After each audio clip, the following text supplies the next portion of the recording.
The Lean Startup: How Today's Entrepreneurs Use Continuous Innovation to Create Radically Successful Businesses by Ries. Summary and analysis by Ries. Introduction: A new way to build successful startups. Building a startup is exciting, but it's also a bit like setting out on a journey without a map. Most people think that success comes from having the perfect idea or creating a flawless product right from the start. But in reality, most startups fail because they waste time, money, and effort on ideas that don't resonate with their customers.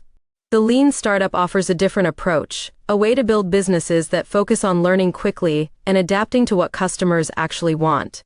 This method isn't just for tech companies, it's for anyone with an idea, from solo entrepreneurs to teams within big organizations. The Lean Startup mindset emphasizes testing assumptions, learning from customers, and making small, quick adjustments rather than risking everything on a big launch. Think of the Lean Startup approach as a cycle. You start by creating a simple version of your product, what's called a minimum viable product (MVP). You put it out into the world, see how customers react, and use that feedback to make changes. It's all about building, measuring, and learning over and over again.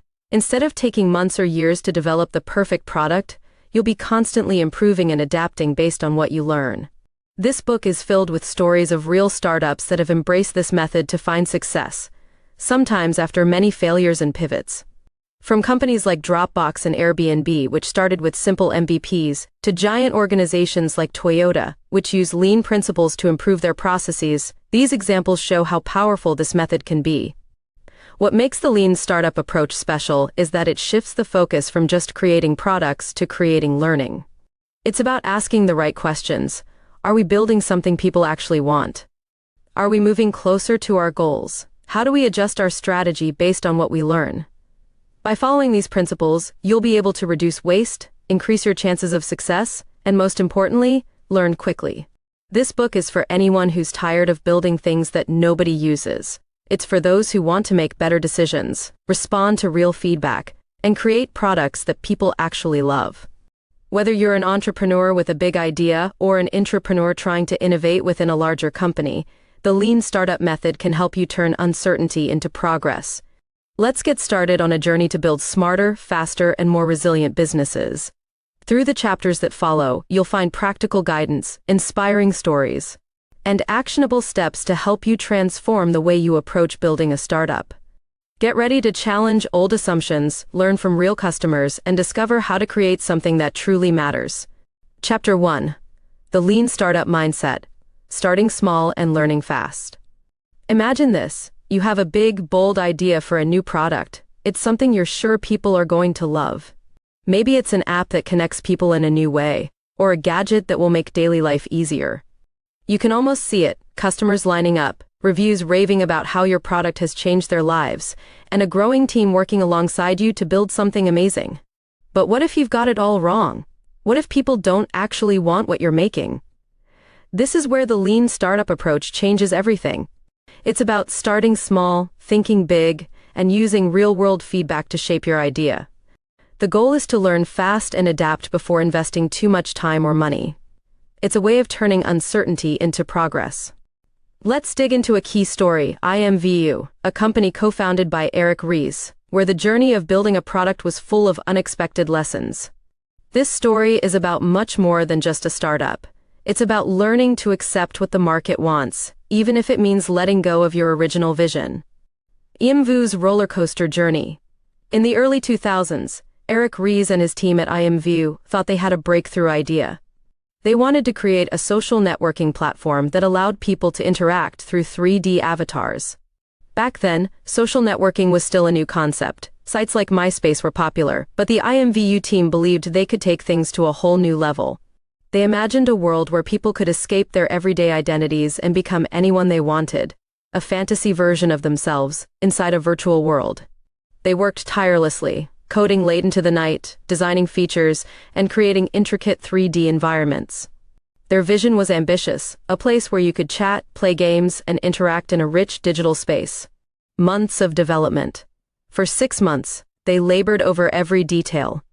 The team built a 3D chat feature where users could walk around in virtual rooms and communicate using avatars. They developed complex tools that allowed people to customize these avatars with virtual clothes, hairstyles, and accessories. They even added animations so that users' avatars could smile, wave, or dance. They believed that this customization was going to be the game changer, the feature that would make IMVU a must-have for anyone online. When they finally launched, the excitement was palpable. They expected users to flood in, eager to create new virtual lives. But reality was harsh. Hardly anyone signed up. Those who did try it out quickly lost interest. The feedback came in waves, and it wasn't what they expected. Most users didn't care about creating new social profiles. They already had ones they liked on MySpace. They just didn't see the point in creating a whole new identity from scratch. The IMVU team was devastated. They had poured months into a product that no one seemed to want. It wasn't just about the wasted time, it was a blow to their pride and confidence. They felt like they had built something amazing, but the world disagreed. A turning point, embracing the minimum viable product MVP. After licking their wounds, the team realized they had made a crucial mistake. They had spent too much time building a complete product without checking if anyone actually wanted it. It was like baking a 10-layer cake and finding out that no one likes chocolate. They needed to change their approach if they wanted to survive. So, they went back to the drawing board and embraced the idea of a minimum viable product, MVP. An MVP is like the rough draft of your idea.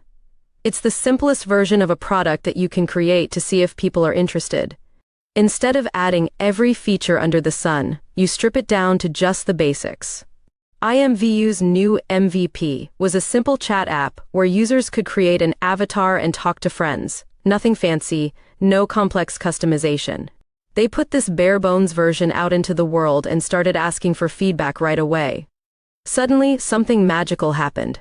People began to engage with the app. They found it fun to chat using avatars as long as they didn't have to leave their existing social networks behind. By listening closely to what users wanted, IMVU realized that people didn't mind using avatars. They just didn't want to build a whole new identity to do it. The team pivoted to focus on integration with existing social networks, allowing users to chat using avatars while keeping their established online identities. It wasn't easy for the IMVU team to make this pivot. It meant letting go of their original dream and accepting that their customers knew better than they did. But it also meant survival. The feedback loop allowed them to adjust their product quickly, saving them from burning through their resources on features no one cared about. The Dropbox story, selling an idea without a product. Now, let's shift gears to another success story, one that proves just how powerful an MVP can be.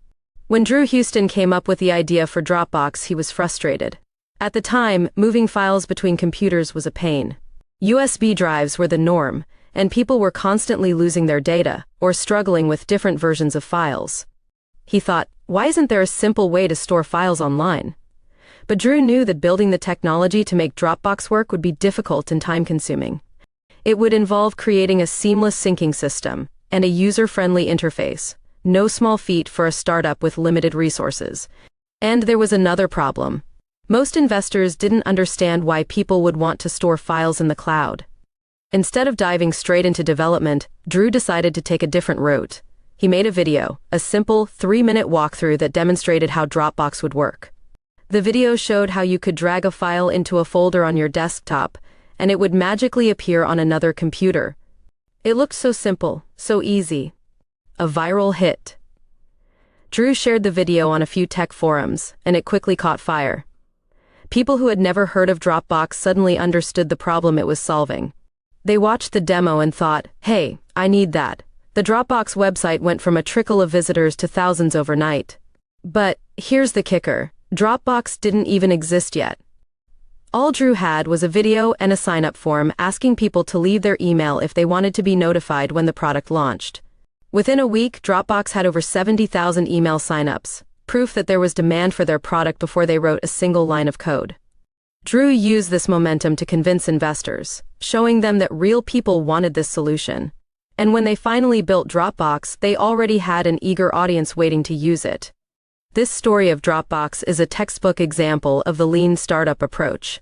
Drew tested his idea in the simplest way possible, using a video and gathered valuable feedback before sinking time and money into development. It's like putting up a lemonade stand before planting a whole orchard, just to see if people are thirsty. Chapter 2. Learning from Failure and Adjusting Course, continued. Case study. Airbnb's scrappy beginnings. Imagine living in San Francisco with sky-high rent, barely scraping by. That was the situation Brian Chesky and Joe Gebbia found themselves in back in 2007. With a design conference coming to town and no affordable hotel rooms left, they had an idea. What if they rented out air mattresses in their apartment and provided breakfast? They quickly put up a simple website called Airbed and Breakfast and posted it online. The listing promised a place to sleep and breakfast in the morning for anyone willing to pay a modest fee. At first, it didn't seem like much. A few people booked their air mattresses, and they made enough to cover their rent. But then, something clicked. They realized that people were looking for cheaper, more personal alternatives to hotels, and travelers were open to staying in someone's home if it meant saving money and meeting locals. Expanding the concept, struggles and rejections. The early days of Airbnb were rough. After their initial idea, Chesky, Gebbia, and their co-founder Nathan Blecharczyk decided to expand beyond just air mattresses. They wanted to create a platform where anyone could rent out extra space in their home, like a spare room or an entire apartment. They envisioned a world where every home could become a hotel. But convincing people to list their homes on Airbnb wasn't easy. Most homeowners were skeptical. Who would want to let strangers into their homes? Who would trust this unproven website with their living space? And then there was the trust issue from the guest side. Would people really be willing to sleep in a stranger's house? They approached investors, hoping to raise money to develop their website and marketing. But they faced rejection after rejection. In over 15 investor meetings, they were told no again and again. Investors couldn't wrap their heads around the idea of people paying to stay in someone else's home. It sounded like a recipe for disaster. One investor even told them, "People will never stay in strangers' homes. This will never work." Hustling through hard times. With no money coming in and rent to pay, the Airbnb founders had to get creative. To keep their dream alive, they decided to leverage the upcoming U.S. presidential election in 2008. They created limited edition Obama O's and Captain McCain cereal boxes, selling them as novelty breakfast cereals. They hand-packed each box themselves, spending nights cutting out cereal labels and sealing boxes. The effort was exhausting, but it got people talking about Airbnb. The cereal stunt wasn't $1 million idea, but it brought in $30,000, just enough to keep the lights on and keep working on their website. More importantly, it showed their potential investors that they were scrappy and willing to do whatever it took to make their vision a reality. The breakthrough: focusing on user feedback. At this point, Airbnb's website had a few listings, but it wasn't taking off like they hoped. The founders started looking closely at the listings that were posted on their platform, and they noticed a pattern. Many of the photos people took of their apartments were poorly lit, low quality, and didn't show the space in a good light. Most potential guests wouldn't even click on them. It was clear that they needed to improve the user experience if they wanted to attract more guests. So, they took a hands-on approach. They borrowed a professional camera and visited every listing in New York City, taking high-quality photos of the spaces themselves. They uploaded the photos to the website, showcasing each apartment in a way that made it look warm and inviting. It worked. As soon as the new photos went live, bookings started to increase. People could now see exactly what they were getting: a comfortable space to stay in, complete with real photos. This small change made a massive difference. It was a classic example of the lean startup approach, using real-world feedback to make small, meaningful changes that drive growth. A new understanding: listening to customers. Through their struggles, the Airbnb founders learned that building a startup wasn't about convincing people that your idea is great. It was about listening closely to what customers wanted and being willing to adjust. They realized that people didn't just want a cheap place to stay. They wanted to feel like they were part of a community and have a local experience. This shift in focus helped Airbnb become what it is today: a platform that connects travelers with hosts who can offer them a unique and personal experience. And it all started with 3 founders who were willing to hustle, adapt, and listen to what people really wanted. Chapter 3. Validated learning: making sure you're on the right path. Building a startup can sometimes feel like driving through thick fog. You think you know where you're going, but you can't see very far ahead. Every step forward feels uncertain.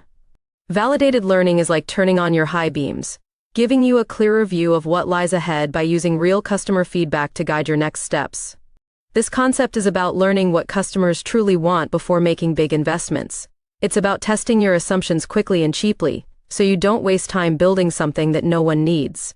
Let's dive into a detailed story of how a company called Food on the Table navigated this foggy road and found their way to success. The story of Food on the Table, testing and adapting. Manuel Rosso, the founder of Food on the Table, wanted to help families plan meals and save money on groceries. He had a vision for an app that would combine recipes, grocery lists, and store discounts into one simple platform. But he knew better than to spend a year building an app without knowing if people would actually use it. So, he started with a very basic version of his idea. The MVP, personal touch with pen and paper. Instead of developing a complex app right away, Manuel tested his idea by going door to door in his neighborhood. He met with busy moms, offering to help them plan meals for their families. He asked about their cooking habits, what types of recipes they liked, and what their biggest challenges were when it came to meal planning.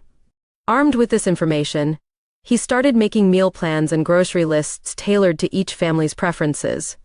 He even went as far as calling local grocery stores to find the best deals on ingredients. Every week, he would deliver these meal plans in person, getting direct feedback on what worked and what didn't.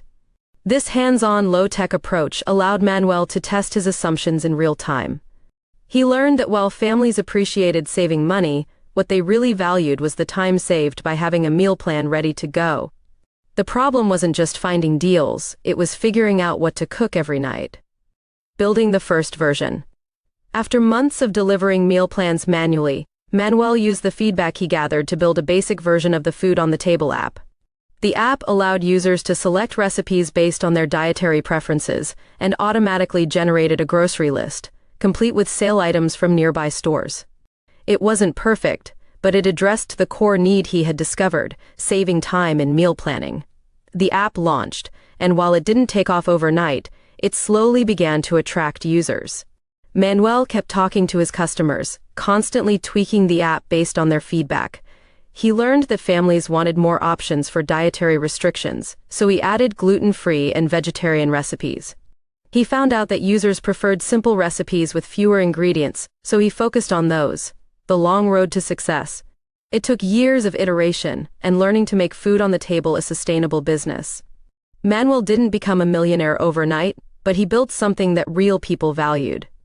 Eventually, the company caught the attention of investors and was acquired by All Recipes, becoming a key part of their meal planning services.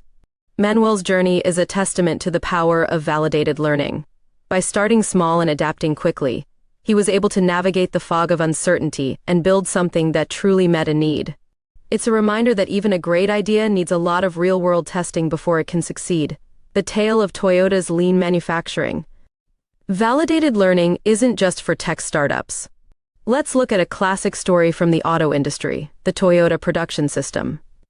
After World War II, Japan's economy was in shambles, and the country's industries were struggling to compete with giants like Ford. Toyota, a small car manufacturer at the time, couldn't afford to build massive factories with assembly lines like their American counterparts. Instead, they focused on learning and improving through small continuous changes. They developed a system called Kaizen, which means continuous improvement. The idea was simple but revolutionary. Instead of making 1,000,000 cars and hoping people would buy them, they would build just a few and watch closely how customers reacted. Building on demand. Toyota's approach was to produce cars based on actual demand, rather than forecasting it. They focused on reducing waste of time, waste of materials, and waste of effort. This meant that they could adapt quickly if a model wasn't selling well, tweaking their production lines and designs without losing millions of dollars on unsold inventory. For example, if a customer gave feedback that a certain model felt cramped, Toyota's engineers would immediately make adjustments on the assembly line to add more legroom. This constant feedback loop allowed them to create cars that people actually wanted, without the excess baggage of overproduction. The result? Toyota went from being a small player to one of the most respected car manufacturers in the world, known for producing high-quality vehicles that people trusted. Their approach to continuous improvement became a model not just for the automotive industry, but for businesses around the globe. Chapter 4: Build, Measure, Learn, the feedback loop in action. The build, measure, learn cycle is the heart of the lean startup methodology. It's a simple yet powerful loop that helps transform ideas into products and ensures they grow based on real-world feedback. This cycle starts with building something small, measuring its impact with customers, and learning from the results. Let's delve into a few stories where this process played a critical role in turning uncertain beginnings into success stories. Dropbox, building on a simple video. In the mid-2000s, cloud storage was a new and confusing concept for many. Drew Houston, the founder of Dropbox, faced a dilemma. He had a groundbreaking idea, a software that would allow users to store and sync their files seamlessly across multiple devices. But building such software would be a significant investment, and there was no guarantee that people would actually use it. How could he convince people to give it a try without spending months or even years building a fully functional version? Building the simplest MVP, a video. Instead of diving straight into building the software, Houston took a different approach. He created a video that demonstrated how Dropbox would work. The video showed a prototype of the software in action, dragging files into a folder, automatically syncing them to the cloud, and accessing them from another device. It was simple, straightforward, and focused on showing the core value of Dropbox. The video didn't show a polished product, it showed the idea of a product. It walked through a user's daily frustrations with losing files or forgetting to transfer them, and then presented Dropbox as the magic solution. It had some quirks and humor, appealing directly to the tech-savvy crowd who could appreciate the simplicity of the solution. Measuring interest, overnight success. Houston shared the video on a popular tech forum called Hacker News, expecting to get some feedback from early adopters. What he didn't expect was that the video would go viral overnight. Within a single day, the video had racked up tens of thousands of views, and the waitlist for Dropbox swelled from a few hundred people to over 75,000. This overwhelming response validated the idea without writing a single line of code beyond the basic prototype. People were excited about the concept, and they wanted it to exist. It was proof that there was a real demand for seamless file syncing, and that people would be willing to use a tool like Dropbox if it could deliver on its promises. Building and iterating based on feedback. With this validation in hand, Dropbox's team could focus on building the actual product, knowing there was a market for it. But they didn't stop using the build, measure, learn cycle there. As they developed the software, they kept releasing early versions to a small group of users and gathered their feedback. For example, they discovered that many users struggled with understanding how to sync files correctly, so they simplified the user interface and added clearer tutorials. They learned that users wanted the ability to share specific folders with friends and colleagues, which led to one of Dropbox's most popular features, shared folders. Each time they built something new, they measured how users reacted, learned from the data, and then made adjustments. Today, Dropbox has over 600 million users, and its success is rooted in its early use of the build, measure, learn loop. Instead of building in isolation, they built alongside their users, learning and adapting at every step. Chapter 5: Pivot or Persevere, Knowing When to Change Course. When a startup's initial idea doesn't quite work as planned, it faces a critical decision: pivot or persevere. A pivot is a change in strategy without changing the vision. It means adjusting the product, business model, or target audience based on what you've learned. It's a tough choice, but sometimes it's the difference between failure and success. Let's explore a few stories where startups faced this crossroads and made the decision to pivot. Instagram, from check-ins to photos. When Kevin Systrom and Mike Krieger launched Bourbon, it was far from the app that would become Instagram. Bourbon started as a check-in app with a complicated mix of features. It let users share their location, make plans with friends, and earn points for hanging out at certain spots. It even included a photo-sharing feature, but that was just one small part of the app. Realizing the complexity problem. After launching Bourbon, they quickly noticed that users were confused by its many features. It was trying to do too much, and as a result, it didn't do any of those things particularly well. Systrom and Krieger needed to figure out what their users actually liked about the app. So they studied the data carefully, watching how people interacted with it. It turned out that users weren't using the check-in or point system nearly as much as they were using the photo sharing feature. People loved taking photos, adding filters, and sharing them with friends. The simplicity of sharing photos was what kept people coming back, not all the extra features they had poured time into building. Pivoting to focus on what users loved. Realizing this, they made the tough decision to strip down the app, removing everything except the photo sharing functionality. Bourbon became Instagram, a simple app where users could take photos, apply filters, and share them. It was a radical shift in focus, but it allowed them to focus on what their users actually cared about. This pivot paid off enormously. Within months of its release in 2010, Instagram became one of the most downloaded apps in the App Store. It reached 1 million users in just 2 months, and by the time Facebook acquired it for $1 billion in 2012, it had become a cultural phenomenon. The decision to pivot, to let go of a complicated idea in favor of a simple, focused one, was what made all the difference. Knowing when to pivot. One of the hardest parts of being an entrepreneur is knowing when to pivot and when to stay the course. Systrom and Krieger could have stubbornly continued with Bourbon, convinced that their original idea was good enough. Instead, they listened to what their users were telling them, even when it meant changing direction completely. It's a reminder that pivots aren't failures. They're a way of using what you've learned to get closer to success. The goal stays the same, but the path to get there changes. And sometimes that change is exactly what's needed to unlock a breakthrough. Chapter 6. Innovation Accounting. Measuring progress when numbers don't tell the whole story. One of the biggest challenges startups face is figuring out how to measure their progress. Traditional metrics like revenue or user growth don't always make sense for an early-stage startup that's still trying to find its footing. That's where innovation accounting comes in. It's a way of measuring progress through learning milestones, figuring out what you need to learn next, and how to measure whether you've learned it. Zappos, testing the market before building. Tony Hsieh's story with Zappos is a great example of how innovation accounting can help you measure progress before you have a fully built-out product. In the late 1990s, the idea of buying shoes online seemed absurd to many. Shoes were a tactile product. People wanted to try them on before they bought them. Hsieh, however, believed that people might be willing to buy shoes online if they had a wide selection and great customer service. But he needed proof before investing in a full-scale online store. The MVP, a simple website. Hsieh's solution was to create a minimum viable product, a simple website that displayed photos of shoes. But instead of building a massive warehouse to store inventory, Hsieh partnered with local shoe stores. When someone placed an order through his website, he would go to a store, buy the shoes at retail price, and ship them to the customer himself. It wasn't scalable, but that wasn't the point. The goal was to see if people would actually buy shoes online, measuring customer behavior.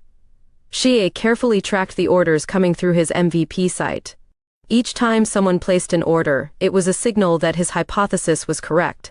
People would buy shoes online if they found the right product. This small manual process provided invaluable data without requiring a huge upfront investment. As the number of orders grew, Hsieh learned more about what customers wanted: free shipping, hassle-free returns, and a large variety of styles and sizes. He used this feedback to build out Zappos's customer service policies, focusing on making returns easy and creating a customer-first experience. Scaling up the right way. Once Hsieh validated the concept, he felt confident investing in building out a proper e-commerce platform and warehouse. By that time, he knew that there was real demand for what Zappos was offering. This careful, data-driven approach allowed Zappos to grow into a billion-dollar business without taking on unnecessary risks. It's a classic example of using small experiments to gather big insights, an approach that allowed Hsieh to measure progress through learning, not just revenue. Chapter 7. Validated learning. Learning what customers really want. Validated learning is at the core of the lean startup philosophy. It's about gaining insights into what customers really need, rather than what you think they might want. This type of learning is backed by real data, gathered through experiments and feedback, which helps ensure that the startup is building something valuable. Let's explore some stories that highlight the importance of validated learning. Airbnb, learning from real guests. Back in 2008, Airbnb wasn't yet a global sensation. It was just an idea cooked up by 3 friends, Brian Chesky, Joe Gebbia, and Nathan Blacharczyk, who struggled to pay rent in San Francisco. They thought they could solve their own financial problem by offering air mattresses and breakfast to travelers during a popular design conference in the city. The idea seemed simple: provide cheap and unique lodging options for guests. But their path to success wasn't so straightforward. The struggle to attract users. After setting up their website, they got a few initial bookings, but interest quickly dwindled. Most people still preferred to book hotel rooms rather than stay in strangers' homes. They realized they needed to learn what was missing and why travelers weren't choosing their service. So they started digging deeper, reaching out to their users directly, and visiting the homes that had been listed on their platform. The breakthrough: better photos. During their visits, Chesky and Gebbia noticed a major issue: the photos on their website were of poor quality. Hosts often took grainy, poorly lit photos of their spaces using their phones or old cameras. These low-quality images made the listings look unappealing, and potential guests couldn't really see the value of staying in these homes. Rather than building new features or investing in ads to attract more users, the Airbnb founders decided to rent a high-end camera, fly to New York, where many of their early listings were, and take professional photos of each listing themselves.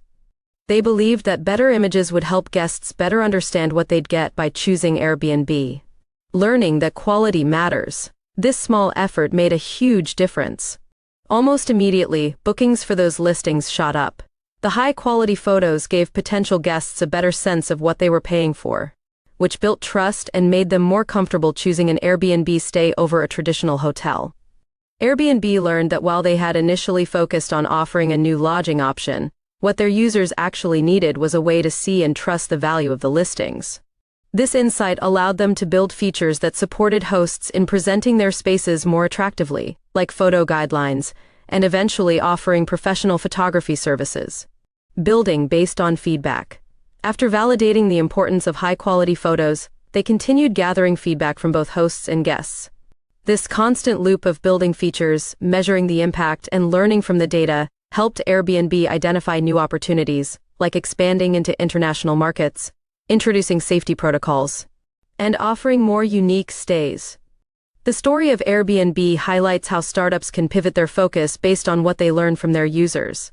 It's a reminder that great products aren't born in isolation, they're shaped by real feedback from the people who use them. Chapter 8. Continuous Deployment, Testing Ideas in Real Time. One of the challenges startups face is making changes quickly and adapting to what they learn. The lean startup methodology emphasizes continuous deployment, releasing updates frequently to gather immediate feedback from users. This approach helps companies test their ideas in real time, instead of waiting for big releases. Let's look at a story where continuous deployment helped turn a struggling startup into a massive success. Facebook, the power of small, constant updates. In the early days of Facebook, Mark Zuckerberg and his small team of engineers faced a challenge: how to keep up with the rapid growth of users while still making improvements to the platform. By 2006, Facebook had grown beyond college students and started opening up to a wider audience. But as more people joined, their needs and expectations started to change. Building a culture of experimentation. Zuckerberg and his team believed that making changes to the platform should be as quick and seamless as possible. Instead of waiting months for big updates, they embraced a strategy of continuous deployment, where small changes were rolled out constantly. They set up internal tools that allowed engineers to test new features with a small percentage of users, measure how those users reacted, and then either expand the feature to everyone or scrap it if it didn't work. For example, when they introduced the like button, a now iconic feature, it wasn't rolled out to the entire user base all at once. They started by testing it with a small group, gathering data on how it affected user engagement. Did people like posts more often than they commented? Did the feature make users spend more time on the platform? The initial data showed that it made users more active, so Facebook expanded it to everyone.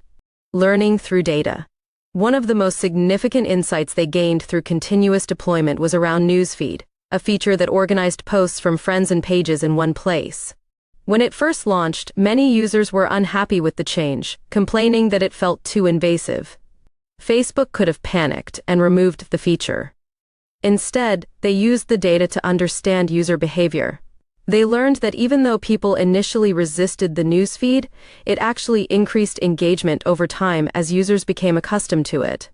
By continuing to refine the feature and make small adjustments based on feedback, they were able to transform it into the central part of the Facebook experience. Adapting in real time. This ability to adapt quickly through small incremental updates is what helped Facebook outpace other social networks like MySpace, which struggled to innovate at the same pace. Continuous deployment enabled Facebook to stay in sync with its users' needs, making sure the platform evolved as they did. It's a reminder that being able to respond quickly to feedback can be more important than having a perfect product from day one. By testing ideas with real users and learning from the data, Facebook was able to make constant improvements that kept users coming back. Chapter 9: The 5 Whys, Digging Deeper to Find the Root Cause. The 5 Whys is a problem-solving technique that involves asking why 5 times to get to the root cause of an issue. It's a way of digging deeper into problems, rather than just addressing the surface-level symptoms. This technique helps companies understand the real reasons behind failures, so they can fix the underlying problems. Let's explore how this method has been used effectively in a real-world scenario. Toyota, fixing problems on the production line. The 5 Whys technique originated in the 1950s with Toyota, where it became a crucial part of their production process. Toyota's engineers used this simple method to address issues that came up on the assembly line, ensuring that each problem was truly fixed, not just temporarily patched. A leak in the assembly line. One story that illustrates this technique involved a problem with a machine that kept breaking down on the production line. Every time the machine stopped, it disrupted the entire assembly process, costing the company time and money. Instead of just fixing the machine each time it broke, the engineers decided to use the 5 Whys to get to the root of the issue. They started by asking the first why. Why did the machine stop working? The answer was that a fuse had blown because of an overloaded circuit. So they asked again, why was the circuit overloaded? It turned out that the machine had been fitted with the wrong type of fuse. But why was the wrong fuse installed? They found out that the maintenance team had run out of the correct fuses and had substituted it with what they had on hand. So they asked, why did they run out of the correct fuses? The answer was that there was no system in place to track inventory levels for these critical parts. And finally, why was there no tracking system? Because there hadn't been a procedure established for maintaining inventory. By following the 5 Whys, the engineers learned that the real issue wasn't just the blown fuse. It was a flaw in their inventory management system. Fixing this underlying problem meant that the issue wouldn't keep recurring, saving Toyota time and money in the long run. Applying the 5 Whys to everyday business. The 5 Whys technique has since been adopted by countless companies around the world. It's a reminder that many problems have deeper causes, and by digging a little deeper, you can find solutions that last. Instead of just focusing on the immediate problem, ask why a few times to uncover the root cause. Whether it's a product feature that's not working, a customer complaint, or a team communication issue, the 5 Whys can help you get to the heart of the matter and find solutions that stick. Conclusion: actionable steps for building your own lean startup. Now that you've explored the key principles of the lean startup, you're ready to put these ideas into action. The goal is to apply validated learning, build measure-learn cycles, and a focus on constant improvement to ensure that your startup or project succeeds. Here's a practical guide to help you implement the core concepts. 1. Start with a clear hypothesis.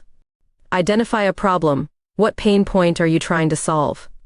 Clearly define the problem your product or service will address. Make it specific. Write down your assumptions about what customers want and why your solution is valuable to them.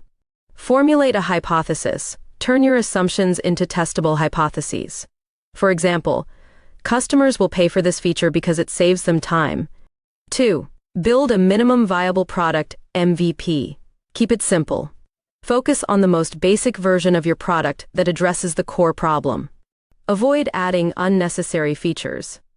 Prioritize functionality. Make sure your MVP is functional enough to test whether your idea resonates with users.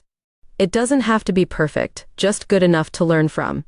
Launch quickly. The sooner you release, the faster you can gather feedback. Aim to get your MVP in front of real users as soon as possible. 3. Test and measure everything. Use analytics tools Tools like Google Analytics Mixpanel or custom dashboards can help track user behavior and interactions with your product. A/B testing. Experiment with different versions of your product features to see what performs better. Make data-driven decisions based on real user feedback. Focus on key metrics. Measure important indicators like customer engagement, retention, and conversion rates. Avoid vanity metrics that don't truly reflect your progress. 4. Learn from your users. Conduct user interviews. Talk directly to your early adopters to understand what they like, what they don't, and what they wish your product could do. Pay attention to negative feedback. Don't shy away from criticism. It can reveal blind spots and help you make crucial improvements. Iterate based on feedback. Incorporate what you learn from users into your next product version. Even small tweaks can have a big impact. 5. Practice continuous deployment. Release small updates frequently. Instead of waiting for a perfect version, deploy new features or fixes as soon as they're ready. This allows you to gather feedback quickly. Test with a small group. Release updates to a subset of users to gather data before rolling out to everyone. This minimizes risk while allowing you to learn. Monitor changes, keep track of how each update affects user behavior and adjust accordingly. 6. Use the 5 whys for problem solving. Don't stop at the surface. When a problem arises, ask why 5 times to uncover the deeper issue. Fix the root cause. Addressing the underlying cause of a problem can prevent it from recurring. Make it a habit. Use this method as a regular part of your team's problem-solving process. It helps build a culture of continuous improvement. 7. Pivot or persevere. Know when to pivot. If your current direction isn't leading to growth or customer satisfaction, consider a pivot. This could mean changing your product focus, business model, or target audience. Recognize early signs. A lack of user engagement or failure to hit key metrics can be signs that a pivot is needed. Stay focused on your vision. While the method or product may change, keep your core vision in mind. Pivoting should bring you closer to achieving your overall mission, not away from it. 8. Build a culture of experimentation. Encourage new ideas. Foster a team environment where experiments are encouraged and failures are seen as learning opportunities. Reward learning. Recognize team members for their discoveries, whether an experiment succeeds or fails. Make decisions based on data. Rely on evidence from tests and feedback rather than gut feelings. This keeps the focus on delivering what truly matters to customers. A final word: keep moving forward. Building a successful startup is a journey of continuous learning and adapting.